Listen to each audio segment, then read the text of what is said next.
Well, here we are in the foyer of the Senate of Canada. You can see behind me a public tour that's having a look right now in the Red Chamber. And of course, this is one of the Houses of Parliament. When we refer to Parliament as a whole, it's not just the House of Commons, it is one side of it. The Senate is the other side. And of course, the Senate these days is quite controversial because we got the NDP wanting to abolish it. We have the Conservatives making noises about reforming it, having it elected, but is the Senate really broken? Does it need fixing? What does it do? Well, we're going to talk about Senate reform with somebody who knows a lot about that. Senator Céline Hervieux-Payette is a senator from Quebec. She's also the leader of the Liberal Party in the Senate. And tell us exactly, okay, what's wrong? Why is it broken? Why does it need reform? What's wrong with the Senate? Well, I guess the origin of the law in the House that was previously in the Senate is promised by Governor Harper, because it's a mantra, I would say, in Alberta to modify the Senate. And I guess it's more the Americanization of our system. As far as I'm concerned, our institution originated in Great Britain, and we are more or less an institution that is similar to the House of Lords. So we don't have anybody who is by birth sitting in our place. We have been appointed with the same mechanism as a judge. So, and why we are appointed until 75?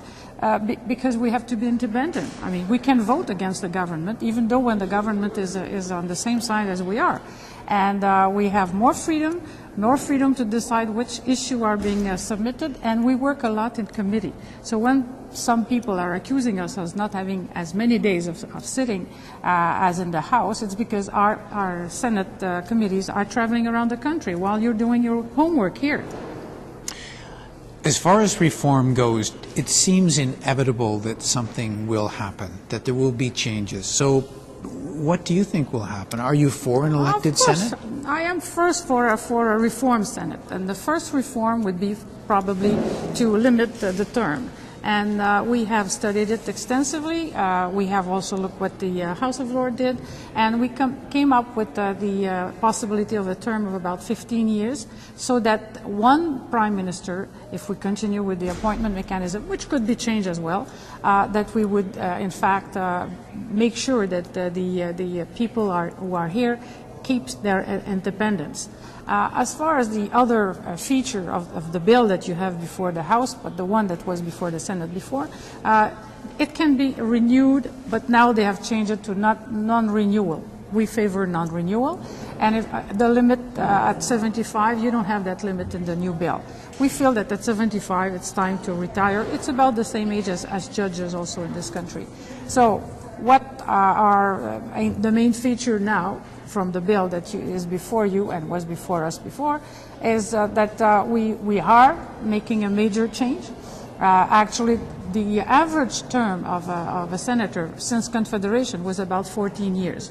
So when people are saying, well, you were eligible for 45 years, well, there were nobody who really were ever appointed for that amount of time.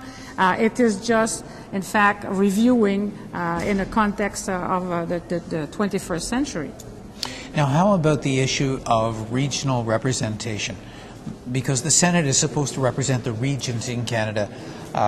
We have the elected House but the appointed Senate.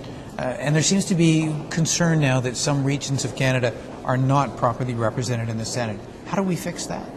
Well, the question with the representation is this. When it was formed by the father of the Confederation, why there were some seats that were given equally to the Atlantic region compared to Quebec and Ontario was to balance the small population. They would have never allowed, and that's why also we are not elected, because the representation by a proportion of the population is in the House of Commons. Then you have the region. The Atlantic region doesn't amount to the same amount of people that even the province of Quebec or Ontario, and of course there was an expansion out west, but actually the kind of representation is representing the interests of the minority and the interests of the region.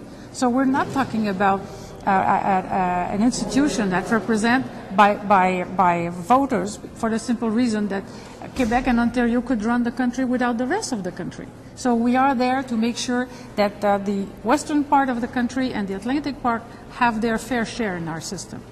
All right, Senator, I want to turn just for a moment to politics because you've recently taken on the job of being the Quebec lieutenant of Mr. Dion. And, of course, given all of the media attention in the wake of the defeat in the by-elections, especially in Outremont, many people say, poor senator, this is a terrible job.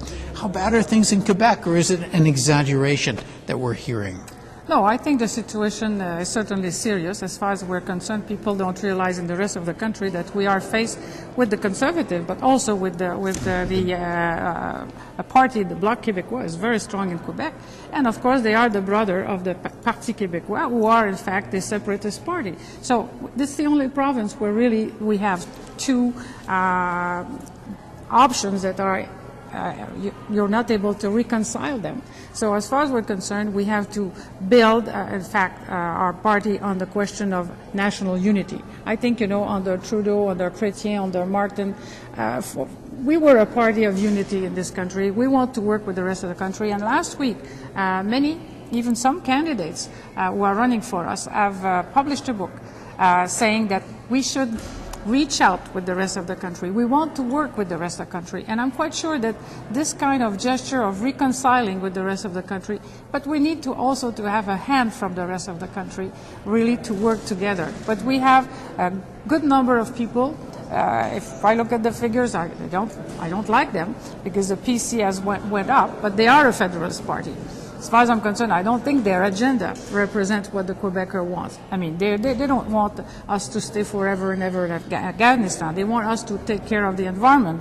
So, in fact, we are a province with liberal-minded person in terms of or a social approach to politics. So I feel that we have an agenda that will attract the electorate in the next election. And finally, how about our leader, Mr. Dion? He's a controversial person in Quebec still, right? Well, I don't think. Actually, I must say that the message of Mr. Dion has been in the forefront with the Quebec electorate. His speech last week on poverty and reducing poverty for seniors, for women by 30% over 5 years in the next election, or reducing the poverty of children. This is an agenda that really will touch my electorate. And I think Mr. Dion is, we had may not be called a charismatic leader, but I don't think Mr. Harper is a very charismatic person as well.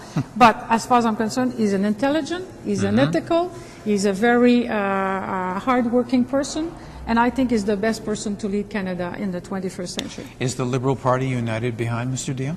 Yes, we are. Okay. Good.